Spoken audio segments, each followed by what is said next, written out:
Class हो चुकी है, पहला टॉपिक चल रहा है वर्णमाला। 15 मिनट का लेक्चर इससे पहले हो चुका है, उसको जरूर देख लो। हर बच्चा 100 के 100% वो पढ़ा दूंगा कि 0 से हाई लेवल तक पेपर कोई सा भी जिसका आपका मन करे, यूपी पुलिस सिपाही से लेकर स्पेशली कोई सा भी।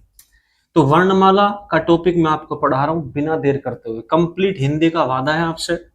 स्वर देखो, किसी भी चैनल के बारे में छोड़ो, मेरे बारे में एनालाइज करने से पहले पूरी क्लास जरूर ले लेना भाई कि मास्टर जी कैसे पढ़ाते हैं। ठीक है, चलो बेटा। स्वर, इससे पहले कंटेंट में पढ़ा चुका हूं पहली वीडियो में, तो स्वर से स्टार्ट कर रहा हूं मैं। स्वर बेटा क्या होते हैं? वह वर्ण जो बिना किसी वर्ण की सहायता के बोले जाते हैं। वह वर्ण जो बिना किसी वर्ण की सहायता के बोले जाते हैं, यानी कि ये अपने आप में सिंगल है, इसमें कोई भी वर्ण इंक्लूड नहीं है। ठीक है, ये वो है आपके सामने है। ठीक है ना? ए आ ई ए उ औ ओ ओ अंग ऋषि और ये आपका विसर्ग। डाउट क्लियर है? ये आपको पता होने चाहिए हमारे स्वर कौन कौन से हैं। ये तमाम आपके स्वर हैं।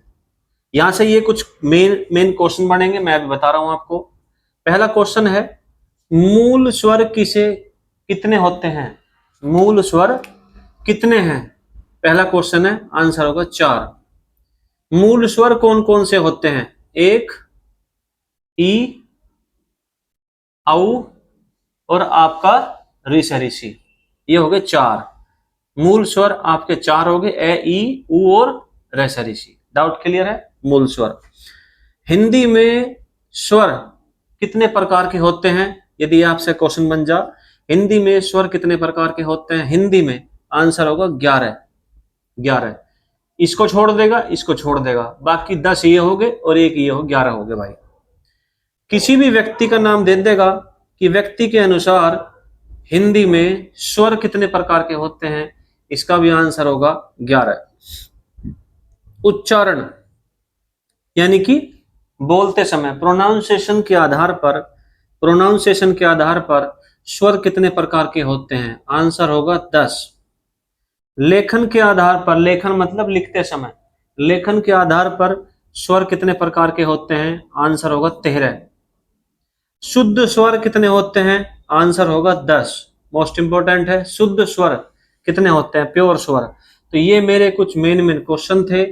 अब ऋषि, ये आपका 11वां स्वर है। यदि आपसे पूछे कि भाई 11वां स्वर कौन सा है, 4 ऑप्शन आ जाएंगे, आंसर होगा ऋषि।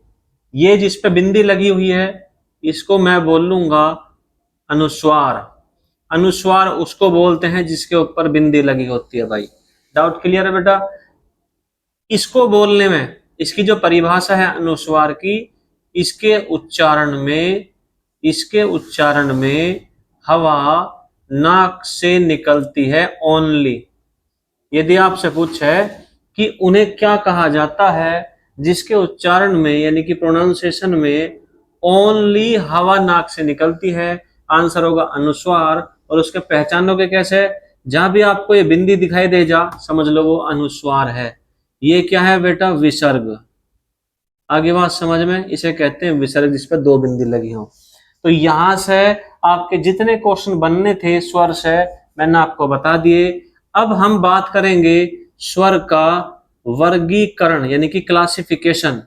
कितने हिस्सों में डिवाइड कर रखा है स्वर को? जितने भी क्वेश्चन बनेंगे सिपाही से लेकर UP sub inspector, GD, TET, DSSB, कोई सा भी पेपर दे लेना, पीसीएस तक का क्वेश्चन बनेगा ही बनेगा। ठीक है, तो हम अब पढ़ेंगे वर्गीकरण। बात कर रहा हूं आपकी कि स्वर का जो वर्गीकरण है, तो फर्स्ट मेरा जो पॉइंट है वो है उच्चारण में लगने वाला समय।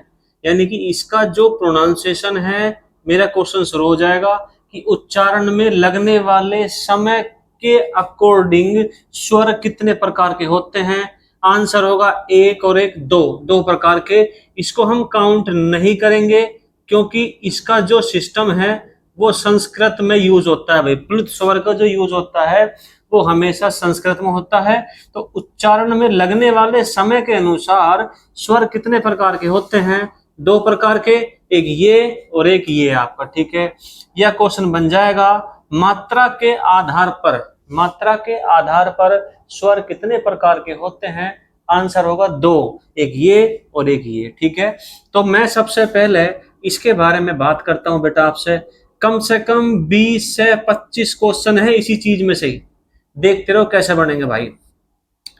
ह्रस्व स्वर या इसे हम कह सकते हैं लघु स्वर, इसकी डेफिनेशन, इसके बोलने में यानी कि उच्चारण में सबसे कम समय लगता है उसको हम कहते हैं ह्रस्व स्वर या लघु स्वर। पहला पॉइंट, ह्रस्व स्वर कौन कौन से हैं?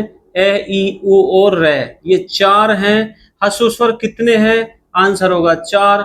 लघु स्वर कितने हैं? आंसर होगा 4, क्योंकि बात तो एक ही है, एक ही चीज के 2 नाम है ये। तो ए, ई, उ और रे से ऋषि, ये आपको चारों के चारों याद होने चाहिए। मोस्ट वेरी इंपॉर्टेंट है भाई साहब, याद होने चाहिए, क्योंकि इनसे अभी इनका भी संबंध है। देखो यदि आपसे पूछे मूल स्वर ओब्लिक जड़ स्वर ओब्लिक या नैसांगिक स्वर, ये 3 टाइप के स्वर और हैं, लेकिन एक ही चीज के 3 नाम है ये। देखो बेटा, इनकी जो डेफिनेशन है, वह स्वर, डेफिनेशन कहती है वह स्वर जो किसी और से मिलकर ना बने, यानी कि जो अपने आप में सिंगल है। तो यदि आपसे पूछे मूल स्वर कितने होते हैं, आंसर होगा 4। जड़ स्वर कितने होते हैं, आंसर होगा 4। नैसांगिक स्वर कितने होते हैं, आंसर होगा 4। कौन कौन से होते हैं भाई साहब? यही वाले होते हैं जो मैंने लिखवा दिया, ए, ई, उ और रे। तो 1 2 3 4 5 यदि आपसे पूछे तो बता देना, लेकिन इसकी डेफिनेशन ये है और इन तीनों की डेफिनेशन ये है। जो किसी से मिलकर ना बने, जो किसी और से मिलकर ना बने, उन्हें कहते हैं मूल स्वर। मोस्ट इंपोर्टेंट है, क्योंकि जो ये है वो यही है। डाउट क्लियर है? इसलिए ये आपको याद होनी चाहिए। कम से कम 8 क्वेश्चन तो ये रहे आपके इसी चीज में। आगे बढ़ते हैं।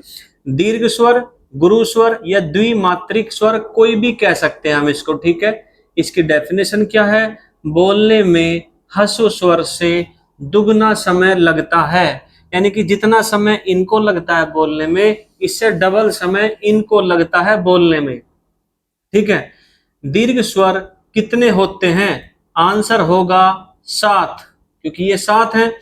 गुरु स्वर कितने होते हैं? आंसर होगा 7।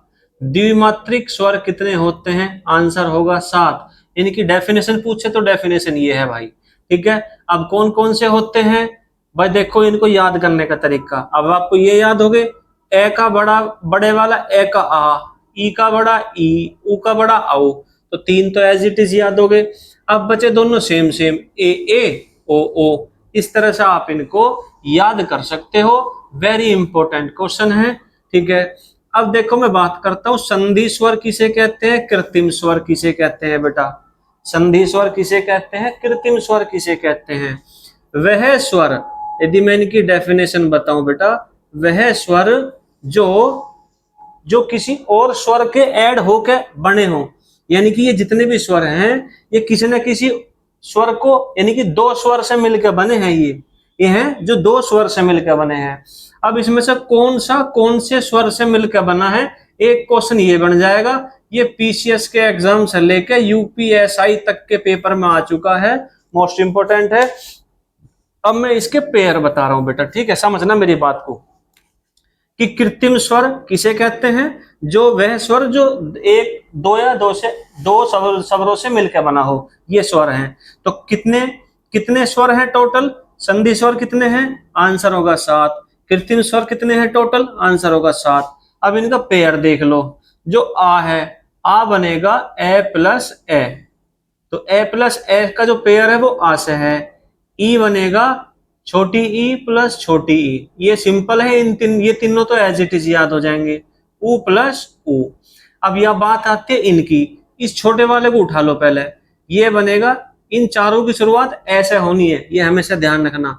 तो ए प्लस ये हो जाएगा ई, इजिकल टू हो जाएगा छोटा ए, ये हो जाएगा ए। अब मैं इसकी बात करता हूं, इसकी, तो ए प्लस इसको एज इट इज यहां उठा लो ए, तो ये बन जाएगा बड़ा ए। डाउट क्लियर है?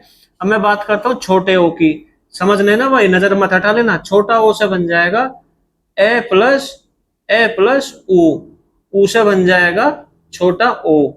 अब बड़ा ओ को उठा लो, बड़ा ओ को शुरू में ए ही आएगा, सब में ए कॉमन है, लेकिन इसको हम एज इट इज यहां उठा लेंगे, तो ये बन जाएगा मेरा बेटा बड़ा ओ। वेरी वेरी इंपॉर्टेंट कॉन्सेप्ट है। कम से कम 20 से 25 क्वेश्चन मैंने आपको इसी चार्ट में बता दिए जो आपसे घुमा फिरा के पूछ लेंगे बेटा, ठीक है।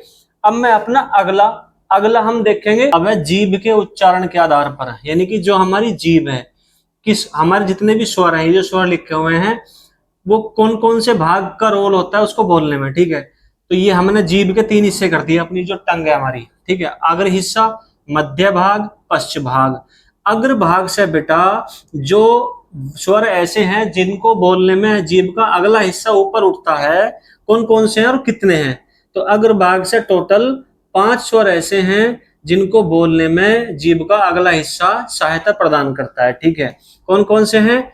ई, बड़ी ई, ए, बड़ा ए और रेसरी सी, ठीक है। तो 5 आपको याद होने चाहिए।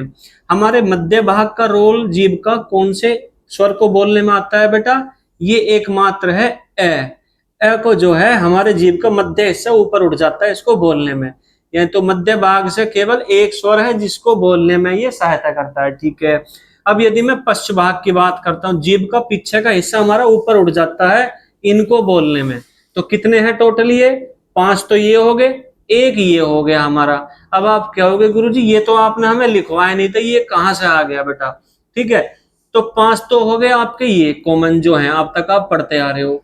इसको हम बोलते हैं आगत स्वर। इसको हम बोलते हैं आगत स्वर। आगत मतलब जो दूसरी लैंग्वेज से लिया गया है। अब आगत स्वर बेटा को कहां से लिया गया है, ये दूसरा क्वेश्चन बन जाएगा। हम कहते हैं जी इंग्लिश लैंग्वेज का शब्द है, अंग्रेजी भाषा से लिया गया है, ठीक है। यानी कि जिस पर ये आधा चांद लगा हो उसको बोलते हैं ओ। तो ये एक आगत स्वर है। पहला क्वेश्चन है कौन सी भाषा से लिया गया है, दूसरा क्वेश्चन है। अब थर्ड इंपॉर्टेंट क्वेश्चन ये बन जाता है कि इसका जो प्रोनाउंसिएशन है ये किस किस के बीच में होता है भाई साहब, मतलब किस किस के बीच में इसका प्रोनाउंसिएशन उच्चारण होता है। तो आंसर होगा हमारा ये मोस्ट इंपॉर्टेंट है, आ और ओ के बीच में जो वर्ड आता है वो आता है ओ। ये वर्ड इन दोनों के बीच में आता है, ठीक है। भूल मत जाना, ये तीनों क्वेश्चन मोस्ट इंपोर्टेंट है, ये तीनों के तीनों जो मैंने बता दिए, ठीक है। तो मध्य भाग में ये 6 बोले जाते हैं, कौन कौन से। अब आप क्या होगा गुरुजी क्वेश्चन कैसे बनेगा? ई, ए, आ और ये आपका आ गया आ, ठीक है जी। मेरा अब्बा, बब्बा, जब्बा और डब्बा, ये 4 ऑप्शन आ गए, ए बी सी डी, ठीक है बेटा। क्वेश्चन मेरा ये बन जाएगा कि बताइए निम्नलिखित में से कौन सा स्वर ऐसा है जो जीभ के मध्य भाग से बोला जाता है या जिसके मध्य भाग सहायता करता है बोलने में। आंसर होगा हमारा ए, ठीक है। तो मोस्ट इंपोर्टेंट है ये, आप इसको पढ़ लेना। तो इसको देखो ध्यान से, ये एक और टाइप है स्वर का, सबसे ज्यादा क्वेश्चन बन रहे आज की डेट में, कोई बच्चा नहीं पढ़ता इसको, ठीक है। मुख खुलने के आधार पर स्वर कितने प्रकार के होते हैं? 1 2 3 4, 4 प्रकार के होते हैं भाई साहब। मुख खुलने के आधार पर स्वर कितने प्रकार के होते हैं? फर्स्ट पॉइंट है समृत स्वर। समृत स्वर की डेफिनेशन क्या है? जिसके उच्चारण में मुख सबसे कम खुलता है उसे समृत स्वर कहते हैं। समृत स्वर कितने टाइप के होते हैं? समृत स्वर 5 प्रकार के होते हैं। समृत स्वर कौन कौन से होते हैं? ई, ए और रेसरी सी, यानी कि इनको आप याद करोगे, मोस्ट इंपोर्टेंट है, ठीक है। अब मैं बात करता हूं विवृत स्वर कौन कौन से होते हैं, कितने प्रकार के होते हैं। ये एक प्रकार का होता है, कौन से होते हैं? आ। इसकी डेफिनेशन क्या है? जिसके उच्चारण में मुख सबसे ज्यादा खुलता है उसको हम बोलते हैं विवृत स्वर। जिसके उच्चारण में मुख सबसे ज्यादा खुलता है उसको हम बोलते हैं विवृत स्वर, जैसे कि आ, यानी कि सबसे ज्यादा। मोस्ट इंपोर्टेंट क्वेश्चन है। अब मैं बात करता हूं अर्ध समृत स्वर। समृत स्वर तो हमारा आ गया यही वाला, ठीक है, लेकिन अर्ध मतलब आधा। इसका मतलब क्या है? मुख बहुत ही कम खुले तो समृत है, लेकिन अर्ध का मतलब थोड़ा सा और खोल दो मुंह को तो ये बन जाएगा अर्ध समृत। यानी कि इनकी डेफिनेशन क्या है कि वह स्वर जिसके उच्चारण में मुख समृत स्वर से थोड़ा सा ज्यादा खुल जाए बोलने में, उसको बोलते हैं हम अर्धसंवृत स्वर, ठीक है। यानी कि कितने प्रकार के होते हैं, ये टोटल 2 होते हैं, अर्धसंवृत स्वर 2 होते हैं। कौन कौन से, ए और ओ, मोस्ट इंपोर्टेंट है। अब मैं बात करता हूं अर्धविव्रत स्वर। विव्रत स्वर हमारा ये हो गया बेटा, विव्रत स्वर बोलते हैं जब मुख बहुत ज्यादा खुल जाए, हमारा सबसे ज्यादा खुलता है विव्रत स्वर, लेकिन ज्यादा को थोड़ा सा कम कर दो बस इसको, वो हो जाएगा अर्धविव्रत स्वर। डाउट क्लियर है। अर्धविव्रत स्वर कितने होते हैं, आंसर होगा 4। ये जो ए है, ए को बड़ा बना दो, ओ को बड़ा बना दो, बाकी बचा ए और ओ। इसके बारे में मैं आपको बता ही चुका हूं, ठीक है, कि ये एक आगत स्वर है, ये एक आगत स्वर है, अंग्रेजी भाषा में यूज होता है, और इसका जो उच्चारण है आ और ओ के बीच में होता है। 3 पॉइंट विशेषकर ध्यान रखोगे बेटा।